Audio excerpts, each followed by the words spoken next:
자, 오늘부터는 이제 성전을 세우는 사람들이라는 또 주제로 느헤미야와 그리고 또 헤롯의 이야기 그리고 학개서의 이야기를 통해서 말씀을 살펴보도록 하겠습니다. 자, 역사에는 아이러니가 좀 있습니다. 다윗은 성전을 지으려고 했지만 하나님은 다윗에게 성전을 짓는 것을 허락하지 않고 오히려 하나님은 다윗의 집을 세워주셨죠. 다윗이 성전을 세우는 것이 아니라 하나님은 참 그가 견고히 서는 것을 더 원하시고 그리고 오히려 너의 아들이 성전을 지을 거라고 말씀하셨습니다. 사무엘하 7장 11절 13절을 보시면 전에 내가 사사에게 명령하여 내 백성 이스라엘을 다스리는 때와 같지 아니하게 하고 너를 모든 원수에게서 벗어나 편히 쉬게 하리라. 여호와가 또 내게 이르노니 여호와가 너를 위하여 집을 짓고 내 수완이 차서 내 조상들과 함께 누울 때에 내가 내 몸에서 내 씨를 내 뒤에 세워 그의 나라를 견고하게 하리라. 그는 내 이름을 위하여 집을 건축할 것이요 나는 그의 나라 왕위를 영원히 견고하게 하리라. 자, 이것을 보시면 지금 하나님은 성전을 세우겠다는 다윗보다는 다윗에게 나는 네 집이 든든히 서는 걸 보고 싶다. 이게 하나님 마음이세요. 다윗이 원수와 대적들로부터 평안히 살고 그리고 그 집에서 나이 들어 돌아가시고 죽고 그리고 네 아들이 대를 이어 왕이 되어 견고하게 서는 모습을 보고 나면 그때 네 아들에게 성전을 짓게 할게. 지금 이야기를 하고 계신 거예요. 참 하나님 마음이 너무 참 좋으시죠. 괜찮아. 지금 내 집이 중요한 게 아니야.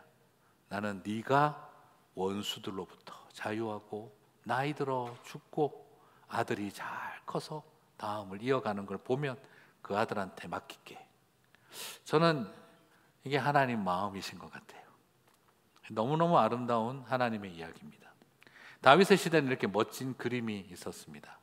백향목을 모으고 그리고 성전 자재들을 다 모아서 성전을 짓고 싶어하는 다윗에게 괜찮아. 네 집이 더 중요해.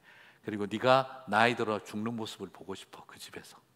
그리고 네 아들이 네 뒤를 이어 다음 일을 잘 감당하는 걸 보면 그때 내 집도 지어라. 저는 이것이 하나님의 참 좋은 마음이라고 생각을 해봅니다. 이렇게 든든히 세워지는 일, 솔로몬이 그래서 그 뒤를 이어 성전을 세우게 되었습니다. 그러므로 여러분, 이 성전을 세우는 일은 아름다운 일이 열매를 맺는 일이었습니다. 하나님과 다윗의 아름다운 관계가 활용 정점처럼 딱 결말을 맺는 것이었어요. 그래서 성전을 세우는 일은 성전을 세우고 건축하는 일이 결코 나쁜 일이 아닌 것이죠. 솔로몬이 성전을 세우는 일은 잘못된 것이 없습니다. 이것은 바로 하나님의 아름다운 이야기가 완성되는 이야기니까 말이죠. 그런데 우리에게 질문이 있습니다. 그러면 솔로몬이 뭘 잘못했길래 나라가 나중에 두동강이 나고 남북으로 갈라지는 분단 시대가 열리고 솔로몬이 어떻게 했길래 백성들이 그렇게 솔로몬을 싫어하게 되어졌을까? 성전을 크고 화려하게 지었기 때문에 이것이 하나님으로부터 지탄의 대상이 되고 백성들로부터 지탄의 대상이 된 것이 아닐까? 그래서 화려한 성전을 짓지 마라. 이것이 솔로몬을 통해 우리에게 주는 교훈인가? 참 애매한 질문이 생기게 됩니다.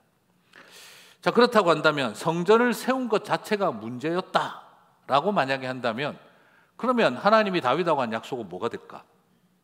그리고 그러면 솔로몬이 너무 크고 화려하게 지어서 문제가 된 걸까라고 한다면 백향목과 그 고급 석재와 목재를 다 준비한 다윗이 잘못한 것이 되죠. 그러면 아니지. 그런데 그거를 그렇게 짓도록 설계도를 주고 방법을 가르쳐주고 다 해주신 분이 하나님이신데 그러면 애초에 하나님이 잘못하신 거네 하는 결론이 나옵니다. 결국 기승전 하나님 탓이죠. 그렇게 다 가버리게 된다면 이걸 어떻게 이해해야 될까? 그러면 성전을 세우라고 하신 하나님이 잘못된 거고 그래서 성전을 세우겠다는 다윗도 틀렸고 그리고 그런 좋은 자재를 만든 것도 잘못한 거고 그러면 솔로몬은 잘못 없다 이렇게 돼야 되는 것 아닐까요? 자, 이렇게 단순하게 성전을 세운 것이 솔로몬이 잘못한 일이다라고 말한다면 너무 많은 게 복잡해지는 것을 보게 되어지겠습니다. 그렇다면 솔로몬의 이 행동이 뭐가 문제였던 걸까요? 오늘 저는 그것을 돌아보며 우리는 어떻게 성전을 세우는 사람들이 되는지를 살펴봤으면 좋겠습니다. 자, 단순히 봐도 솔로몬이 성전을 지은 것 그 자체, 백향목과 고급 석재로 성전을 지은 것 그 자체가 문제다라고 말하기에는 너무너무 복잡한 이야기들이 걸리게 됩니다. 그렇다면 뭐가 문제일까? 첫 번째 먼저 생각하고 싶은 것은요, 솔로몬이 성전을 지은 것이 문제가 아니라 그 과정에 그가 자신의 왕궁을 함께 지었다는 데 포인트가 있다는 것입니다. 자, 여러분, 두 가지 일을 동시에 했다는 게 크게 문제가 되지는 않습니다. 왜요? 지혜로울 수 있는 거예요. 건축 자재가 있으니까 있는 김에 조금 더 전문 용어로 체인지 오더하고 조금 더 익스텐션하는 것이 더 낫지 않겠느냐. 그리고 그래야 한꺼번에 해야 자재비도 줄어들고 인건비도 정리가 되고 이왕 모인 사람들 데리고 한꺼번에 일 끝내는 게 지혜롭다 하는 생각이 듭니다. 분명히 어떻게 보면 지혜롭게 동시에 두 가지를 잘 했다라고 할 수 있는데 영 마음이 개운치가 못합니다. 도대체 왜 그렇게 되었을까? 이것이 깊은 지혜의 결과인지 아니면 얕은 꼼수의 결과인지 마음이 좀 개운치는 않습니다. 자, 그렇다고 한다면 한번 왜 그러면 얕은 수처럼 보일 수 있느냐면 성전을 건립하는 데 걸린 기간과 솔로몬이 왕궁을 건립하는 데 걸린 기간이 너무 다르다는 거예요. 이 정도로 본다면 우리 생각에는 성전 건립 기간이 길어야 되는 게 당연히 맞겠죠. 그런데 성전 건축 기간을 열왕기상 6장 38절을 보면 이렇게 설명하고 있습니다. 11째 달 불월 곧 8째 달에 그 설계와 식양대로 성전 건축이 다 끝났으니 솔로몬이 몇 년 동안요?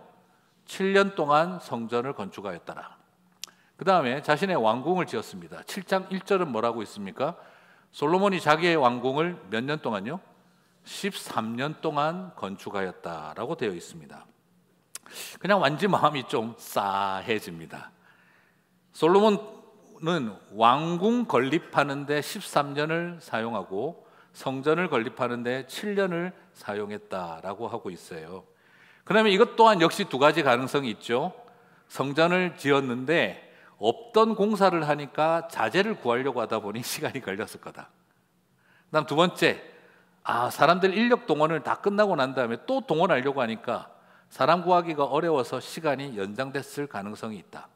충분히 합리적 추론으로 가능하죠, 그렇죠? 그런데 한 가지 가능성이 더 있습니다. 뭐가 있죠?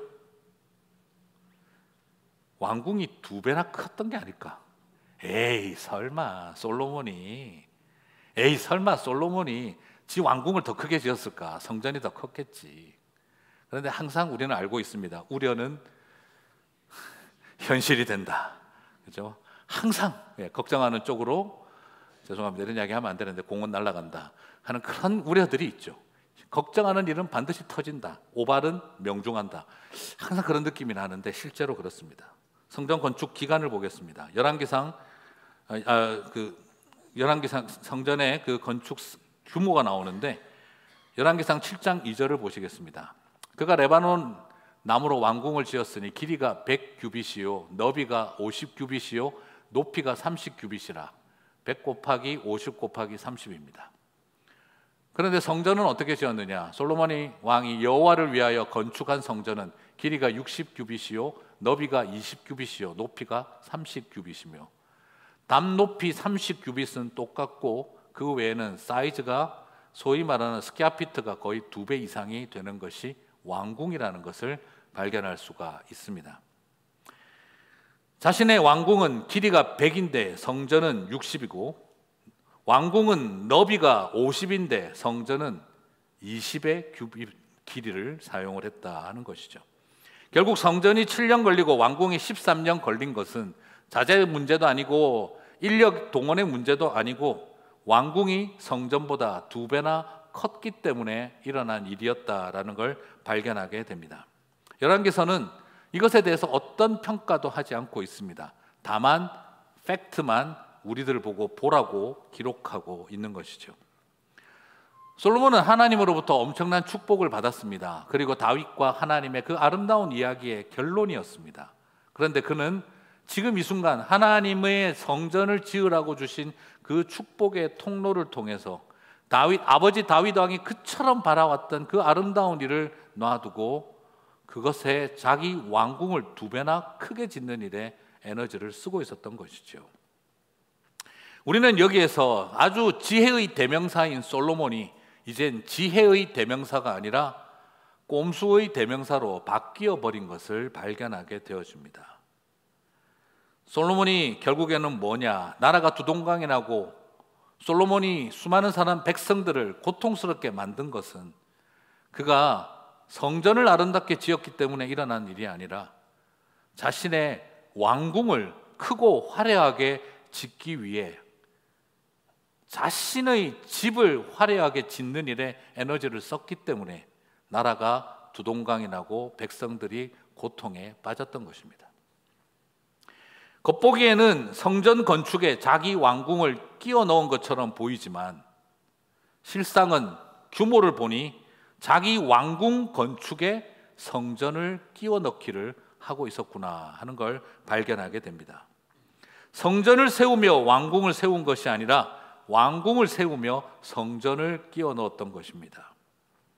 열왕기상 7장 12절을 보게 되면 자신의 왕궁을 어떻게 지었는지를 이렇게 표현하고 있습니다. 또 큰 뜰 주위에는 다듬은 돌 3켜와 백향목 두꺼운 판자 1켜를 놓았으니 마치 여호와의 성전 안뜰과 주랑에 놓은 것 같더라. 가장 중요한 성전의 안뜰처럼 궁궐을 다 만들었다라는 것이죠. 여러분, 성전처럼 지어진 왕궁, 그러면 도대체 하나님은 여호와십니까? 솔로몬입니까? 자신의 왕궁을 성전처럼 지어놓은 솔로몬, 질문을 던지지 않을 수가 없습니다. 진짜 하나님이 누구십니까? 라는 겁니다. 딱 요즘 그런 농담 하잖아요, 그죠? 롤드 위에 랜드롤드가 계신다. 지금 거의 그런 상태가 되어버린 거예요. 뭐라 그래야 될까요? 지금 하나님은 솔로몬에게 새들어 살고 계신 것입니다. 한 켠을 열어주셨어요. 하나님은 졸지에 내 집에 들어갔는 줄 알았더니 하나님이 리스 되시는 상황이었던 겁니다. 지금 이것이 솔로몬이 세운 성전의 모습이었습니다. 솔로몬이 자신을 위해 왕궁을 세웠다, 이것이 문제가 꼭 되는 것은 아닙니다. 성전을 짓는 사람이 왕궁을 세우는 일을 하면서 끼워 넣기를 했다는 것이지요. 성전을 짓는 사람이 나중에는 왕궁을 세운 게 아니라 신전을 세우는 사람으로 변질됐다는 겁니다. 성전 안에 솔로몬의 궁궐 안에 이제는 솔로몬의 궁궐만 있는 게 아니라 솔로몬이 정략 결혼하여 데리고 온 파라오의 딸 이집트의 공주를 위한 궁궐까지 지으며 그들이 믿는 신들을 위해서 분향할 수 있는 신전까지 그 안에 집어넣기 시작을 했다는 겁니다. 열왕기상 7장 8절은 말하고 있습니다. 솔로몬이 거처할 왕궁은 그 주랑 뒤 다른 뜰에 있으니 그 양식이 동일하며 솔로몬이 그가 장가든 바로의 딸을 위하여 집을 지었는데 이 주랑과 같더라. 뭐와 같다는 이야기죠? 왕궁 같고 성전 같이 지었다는 겁니다. 그게 바로 솔로몬의 결혼한 그 정략 결혼했던 파라오의 딸에게도 이런 궁궐을 지어줬다라는 것이죠. 이것은 나중에 역사가들에게도 전하고 그 이스라엘 역사에도 내려오는 이야기지만 결국 신전 건립과 연결되어져서 사람들이 솔로몬이 했던 행동을 흉내낸 겁니다. 성전 안에도 우상에게 바치는 신전을 넣을 수 있다 하는 이 생각을 제일 먼저 집어넣은 사람이 솔로몬이었던 거죠. 그는 1000명이나 되는 후궁과 첩으로 이 이야기가 이어집니다. 열왕기상 11장 3절에서 4절을 보시면 왕은 후궁이 700명이요 첩이 300명이라. 지금 이거 은혜 받으시면 안 됩니다. 네, 이런 거 은혜 받으시면 안 돼요.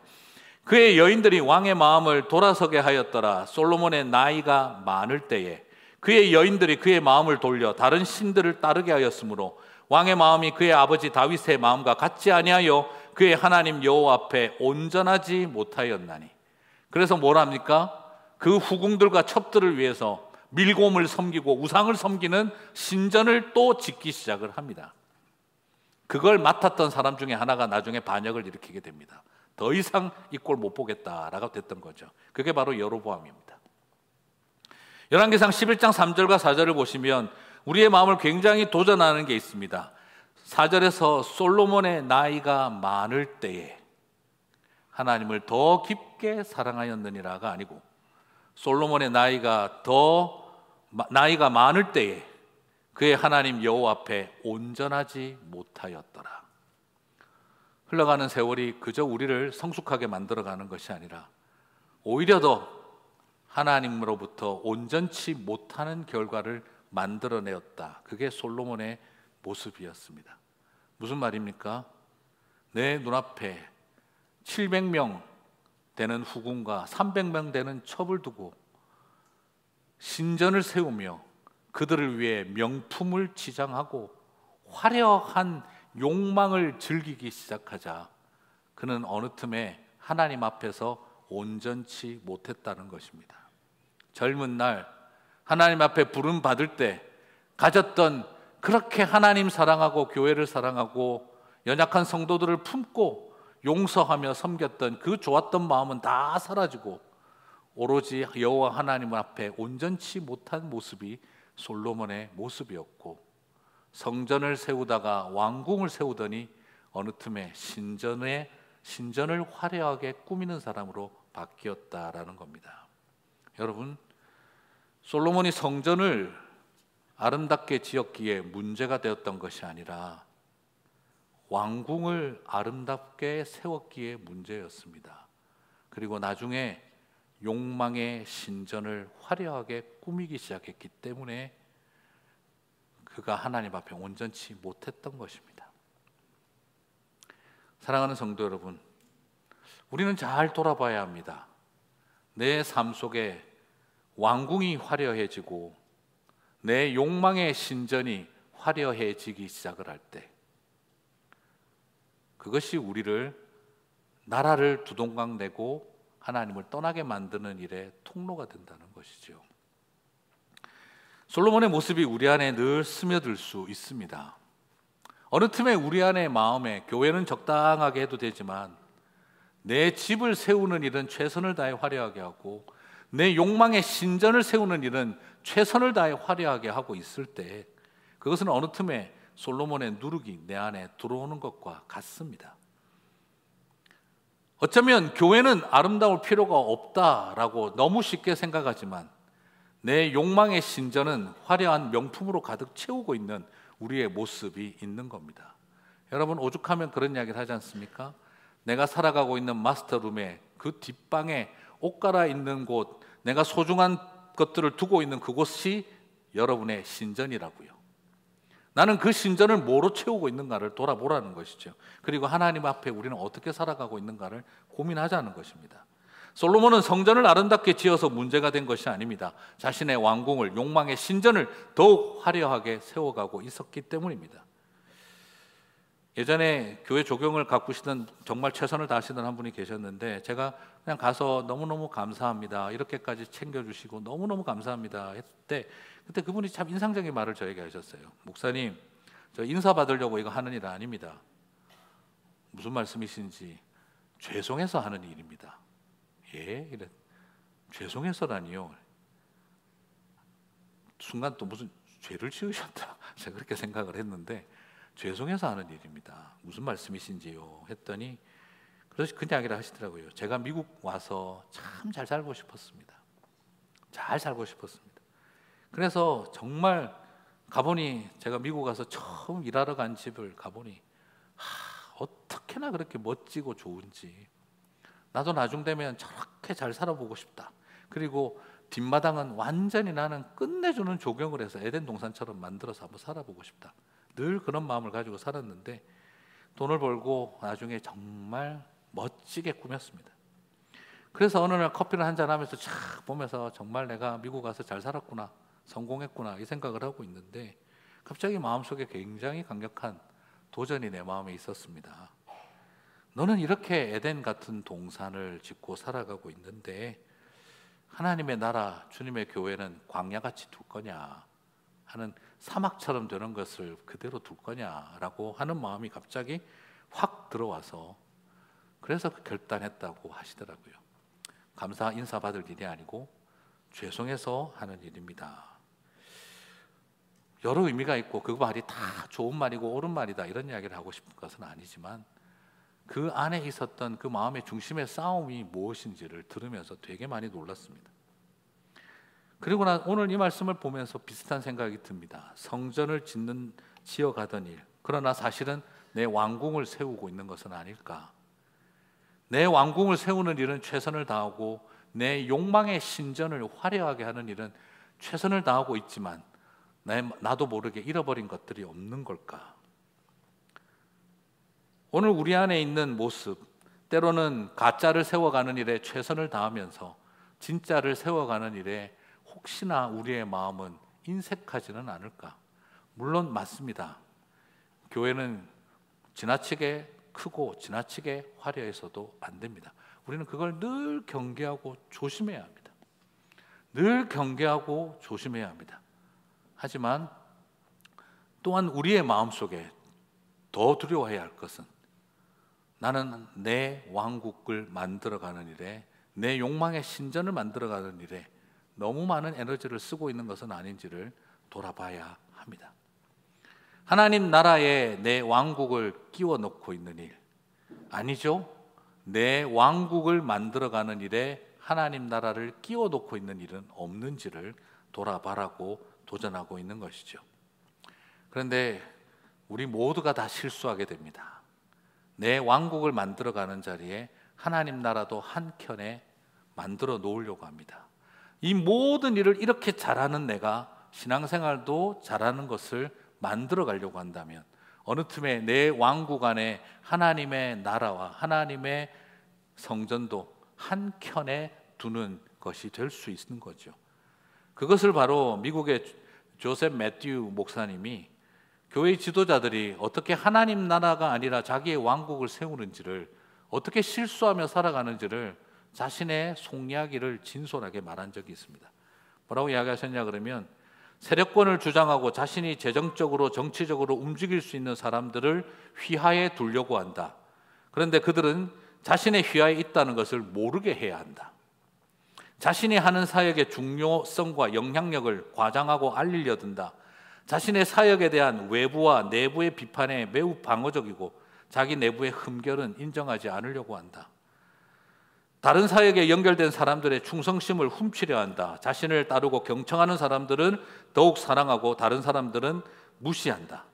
강하고 재정적인 힘을 가진 사람들을 끌어들이기 위해 고군분투하되 성공적인 리더십으로 영향력을 발휘하는 리더들을 미워하고 약점은 부풀리며 장점은 폄하한다.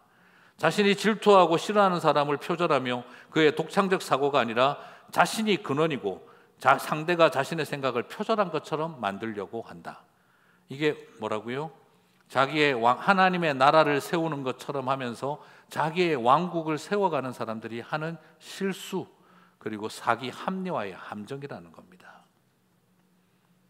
내 왕국을 세워나가기 위해서 능력 있는 사람의 휘하에 들어가는 것을 거꾸로 선택하고, 그리고 내가 원하는 것을 하기 위해선 언제든지 버릴 수 있는 것도 똑같은 마음 상태라는 겁니다. 참 놀랍게도 세상 살아가는 법과 자기 왕국을 만들어가는 일을 교회 안에서 할 수 있는, 하나님 나라 안에서도 할 수 있는 똑같은 실수라는 겁니다. 매튜 목사님은 이것이 바로 자기의 이야기였고, 그리고 자신이 그렇다는 것을 알고 난 다음 주변에 비슷한 함정에 빠지는 사람들을 보았기 때문에 이것은 나의 이야기이며 우리 모두의 이야기다라는 것입니다. 그래서 조셉 매튜 목사님은 이렇게 말합니다. 이 함정에 빠지는 이들의 공통점이 있다면 매우 지혜롭다는 점이다 하는 것입니다. 사랑하는 성도 여러분, 우리 모두에게 주고 있는 하나의 도전입니다. 제가 산안청주교회 담임 목사로 부임하고 또 12년 전에 이제 정식 우리 교회 취임식을 할 때, 그때 저는 여러 가지 것들을 살펴보면서 새로 담임 목사하는 사람들의 이야기들을 많이 찾아도 보다가 우연치 않게 또 은퇴하시는 목사님들의 이야기를 같이 보게 되었었어요. 그때 저에게 굉장히 큰 도전을 주셨던 분이 두 분이 있습니다. 바로 이글 하이츠 침례교회의 그 세무엘 리마 목사님, 그리고 또한 달라스 신학교 원장이셨던 찰스 스윈돌 목사님의 은퇴에 관련된 이야기였습니다. 뭐 그분들을 신학적으로나 뭐 이런 교회 사역을 다 제가 동의하고 이런다는 뜻은 아니지만 그 은퇴사만큼은 저한테 지난 12년 동안 제가 매일 보고 있고 강의할 때 항상 사용하는 내용이며, 그리고 아까 이야기했던 미국의 조셉 매튜 목사님의 글도 늘 살펴보고 있는 내용입니다.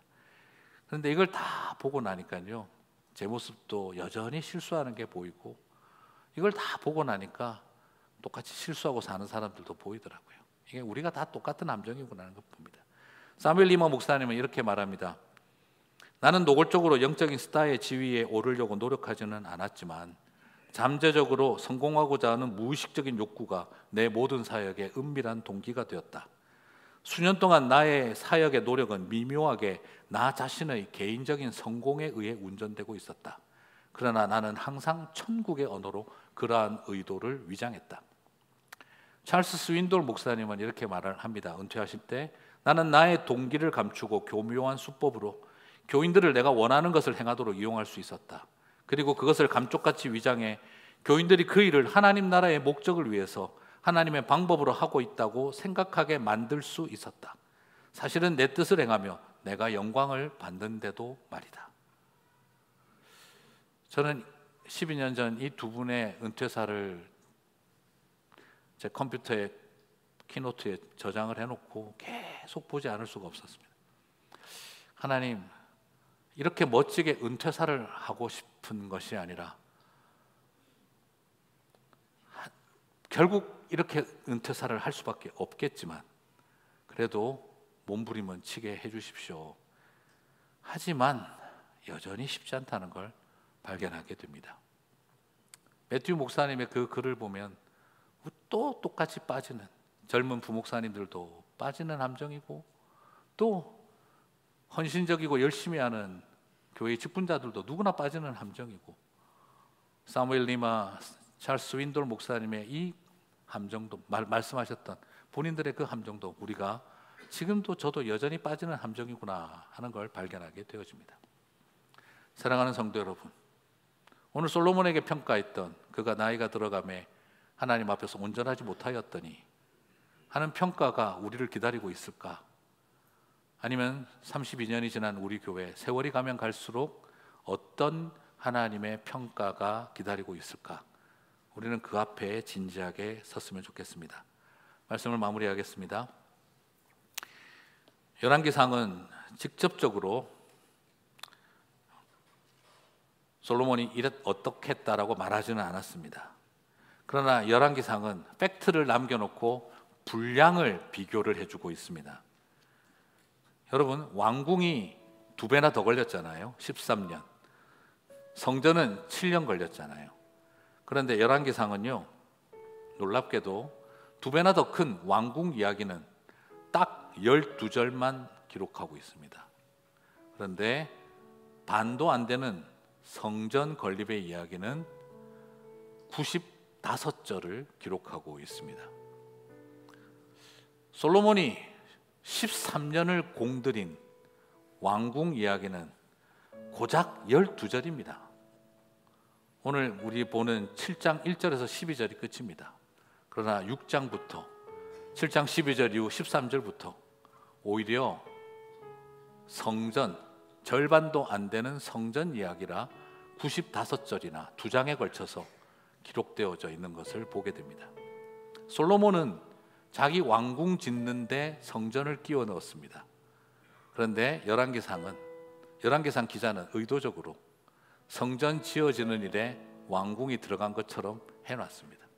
이 의도는 솔로몬 카바 쳐주려고 한 이야기가 아니고 하나님의 관심은 네가 13년 동안 세운 2배나 큰 왕궁이 아니라는 걸 보여주고 있습니다. 하나님은 네가 절반밖에 안 되게 만들어 놓은 성전에 더 큰 관심을 갖고 계셨다 하는 걸 우리들에게 보여주고 있는 것이죠. 소위 말해서 분량 안 되는 일에 열심히 내지 말고 분량 되는 일에 열심히 하라는 것입니다. 세상 사람들은 왕궁을 보고 놀랐겠지만 하나님은 성전을 보고 기뻐하셨다는 것이죠. 하나님의 나라의 역사에서 분량되지 않을 일에 인생에 분량 걸고 살지 말고 하나님 나라의 역사에서 분량되는 일에 당신의 인생을 걸어보라고 우리들에게 도전하고 있는 것이지요. 이번에 예루살렘 가서 찾아보고 싶었습니다. 솔로몬의 왕궁은 얼마나 흔적이 남아 있을까? 느낌 오시지요? 솔로몬의 왕궁은 흔적이 남아 있을까요, 없을까요? 네, 그냥 도시의 흔적, 옛날 뭐 그것만 있지 솔로몬 왕궁의 흔적은 하나도 없습니다. 희한하죠. 그런데 하나님이 지어주신 다윗의 성은 아직도 남아 있습니다. 이번에 가서 봤더니 여기에 보면 이게 조형물인데 미니어처인데 이쪽은 예루살렘 성을 복원한 거고 여기는 그냥 미니어처인데 다윗의 성벽, 다윗의 궁궐이 있는 다윗의 성만 옆에 따로 만들어놨는데 실제로 저렇게 다윗의 성은 뭐라 그래야 될까요? 성벽 밖에 있었어요. 전쟁이 나면 제일 먼저 싸우는 곳입니다. 보통 왕궁은 가운데 들어가 있어야죠. 근데 다윗의 성은 성벽 밖에 있습니다. 내가 제일 먼저 적들이 오면 싸우겠다. 그래서 다윗의 성은 성벽 밖에, 성벽 앞에 지어져 있습니다. 그리고 최근에 발견해서 그 언덕이, 여기 아마 다윗의 성이 있지 않았을까 하고 언덕을 발굴했더니 거기서 다윗의 왕궁의 벽이 발굴이 되고 그곳에 다윗의 그 역사의 흔적이 남아서 다윗의 성이라는 것을 확인하게 됐고 저 옆에 바로 실로암 못이 같이 있습니다. 왜 제가 이런 이야기를 드리냐 그러면 화려한 솔로몬의 궁궐은, 그렇게 크게 지은 솔로몬의 궁궐은 돌아나도 남아있지 않는 것 같은데 하나님이 세워주신 다윗의 성은 아직도 저렇게 남아있다는 것이죠. 여러분, 이 땅을 살아가며 성경이 분량도 안 잡아주는 12절짜리 그 분량 안 되는 일에 인생의 분량을 걸지 마시고 오늘 하나님의 성전을 세워가는, 참되게 하나님의 성전을 세워가는 일에 저와 여러분의 마음을 드리게 되는 우리 선한청지교회 되기를 주님의 이름으로 축복합니다. 우리 다 함께 자리에서 일어나